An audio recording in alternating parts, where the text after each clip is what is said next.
दोस्तों ये खौफनाक वारदात 8 और 9 अगस्त की थी जब कोलकाता के राधा गोविंदकर मेडिकल कॉलेज में ट्रेनी डॉक्टर की लाश मिली थी।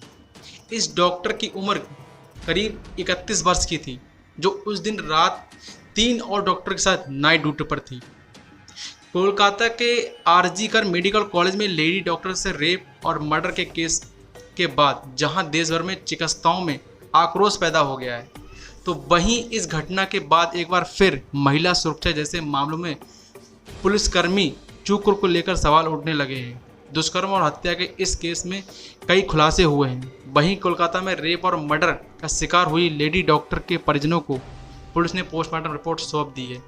इस रिपोर्ट में हत्या मौत से पहले कई प्राकृतिक सेक्सुअल पोटेंशियल की बात कही गई थी।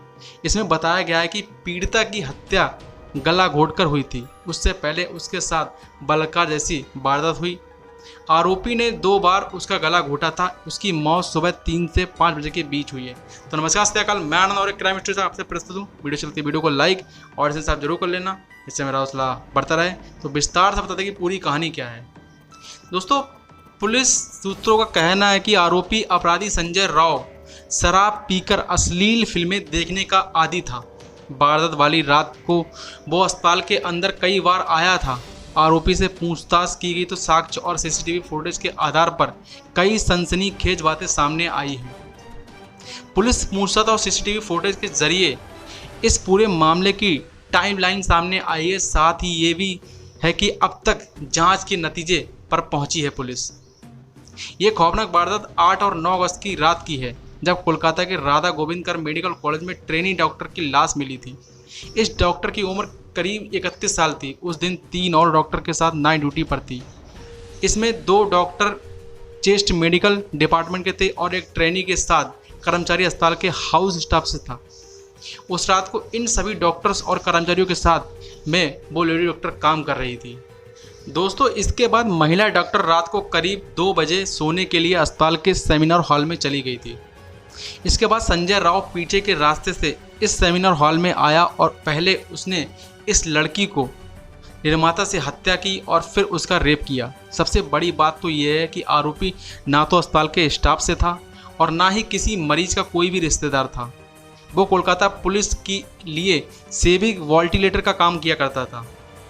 इस मेडिकल कॉलेज में जब कोई पुलिसकर्मी भर्ती होता था तो वो उसकी दवाइयाँ लाने के लिए और उसकी दूसरी मदद के लिए सहायक के तौर पर मौजूद रहता था।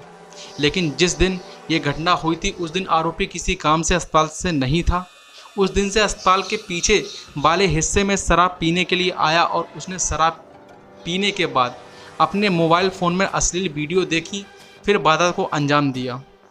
सुबह 4:30 बजे सेमिनार हॉल में बाहर निकला आरोपी। सुबह 4:30 बजे सेमिनार हॉल से बाहर निकला आरोपी।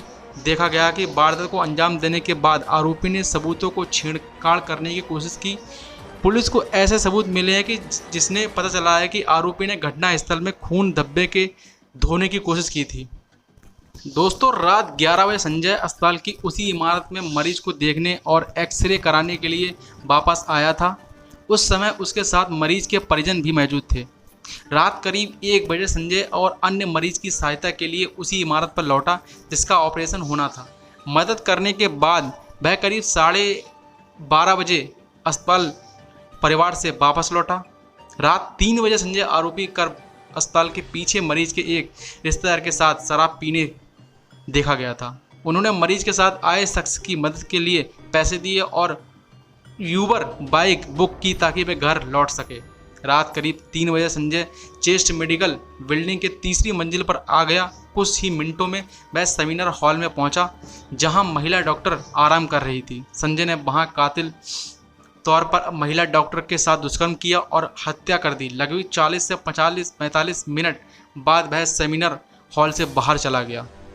दोस्तों, सुबह 4:30 बजे सीसीटीवी फुटेज में संजय को बाहर निकलते हुए देखा गया था। वह अपनी बाइक लेकर बैरक में वापस आ गया था। सुबह कोलकाता पुलिस ने सीसीटीवी फुटेज में संजय की संदिग्ध गतिविधियों को देखा और उसे बैरक से उठाकर अस्पताल ले गई। दिन भर की लंबी पूछताछ के बाद देर शाम को संजय को गिरफ्तार कर लिया गया। पुलिस ने परिजनों को सौंपी पोस्टमार्टम रिपोर्ट और रेप मर्डर का शिकार हुई लेडी डॉक्टर के परिजनों को पुलिस ने पोस्टमार्टम रिपोर्ट सौंप दी है।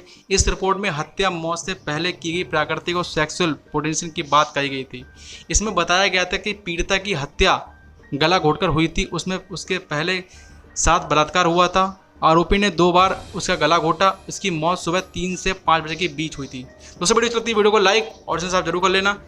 ऐसी रोमांचक कहानी लाते रहेंगे। तब तक के लिए जय हिंद, वंदे मातरम।